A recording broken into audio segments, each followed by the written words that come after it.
Now, I've done videos for the cheapest 300, 400, and 500 horsepower American cars, but I bet each time one of those came out, at least a few of you guys were like... So today I've got the cheapest, yes, there's quotes around that, 600 horsepower American cars. Let's get into it.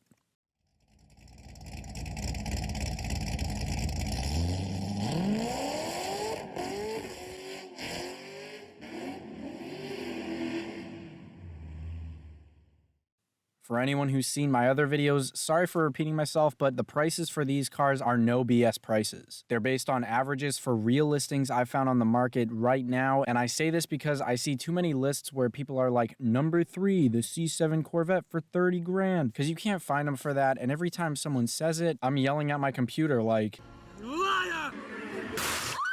Also, I call these the cheapest because in the past people have been like, those cars aren't cheap, you're just a big dummy. And honestly, they're kind of right, but there are definitely more expensive cars with 600 horsepower than these ones, so it kind of works. Without babbling on anymore though, the first car for today is the 2013 to 14 GT500. The ones made before 2013 had only 550 horsepower, but then after the ZL1 came out with 580, Ford gave these 662 horsepower.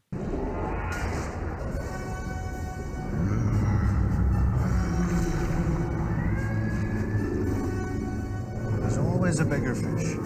They got all that power and 600 pound-feet of torque from a supercharged 5.8 liter V8. These ones are also the cheapest on the list, usually costing between $40,000 and $45,000. Next up though is the 09 to 2013 Corvette ZR1. These had 638 horsepower and 604 pound-feet of torque from a supercharged 6.2 liter LS9. These ones are the lightest on the list at 3,300 pounds, and they usually cost between $60,000 and $70,000 right now. Honestly, that might be the lowest price these will hit because they have those iconic last curves before the C7 came out, and people really love these engines. There really aren't too many things more American than a curvy Corvette with a supercharged screaming in the front and bald eagles shooting out of the back. Hell yeah, brother! If I wanted a supercharged bald eagle machine though, I'd probably take the C7 Z06 with 650 horsepower. Granted, these are less rare, and some people really prefer the curvier C6 designs. These also had cooling problems, so someday I might be racing in one of these, and as soon as I start to pull ahead, my day might get real bad real quick. Now this is hard.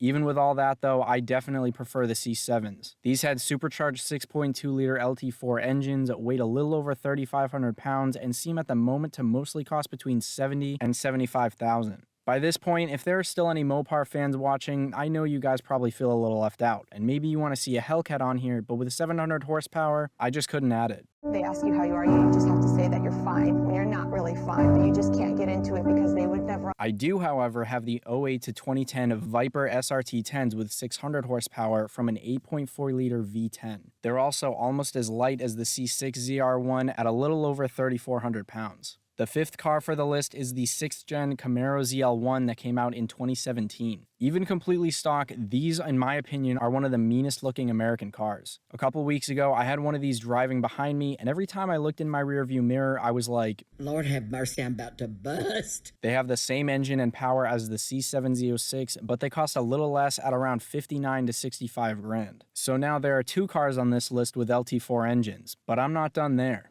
Another one.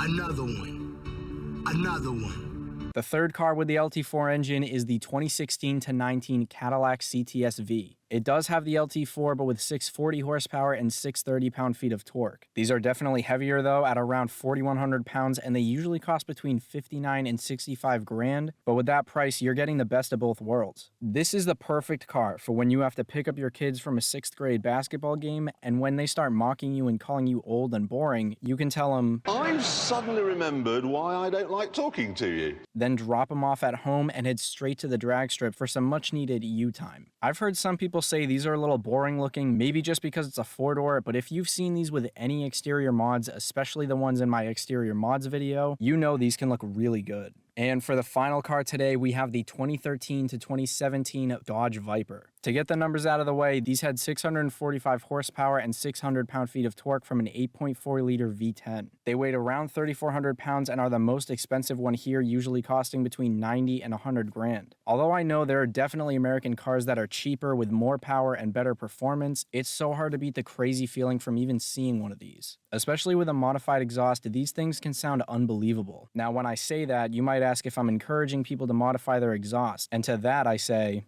the law requires that I answer no. But all I'm trying to tell you is these have a ton of potential even beyond the way they sound stock. I've already been pretty crazy about these for a lot of years, but the Pennzoil Last Viper video from 2017 really added to it, and if you haven't seen that, definitely go watch it right now and come back after to let me know what you thought. When I first saw it, I had my jaw dropped the whole time, and I still love watching it to this day. There you guys have it. Let me know in the comments which one of these is your favorite, or if you've owned any of them and what you think of it. Anyone who's been with the channel for some time would probably be able to guess mine's the C7 Z06, because since they came out, I have not been able to get over the looks and feel of being inside one, and I can't get enough of how those LT4s sound. For anyone who's new to the channel, I upload American car news and content like this every week. If you want to see something specific or you have any questions, shoot me a DM on Instagram or leave a comment below. As always, thank you guys all very much for watching. I appreciate every single one of you. I'll see you next week. Have a great day.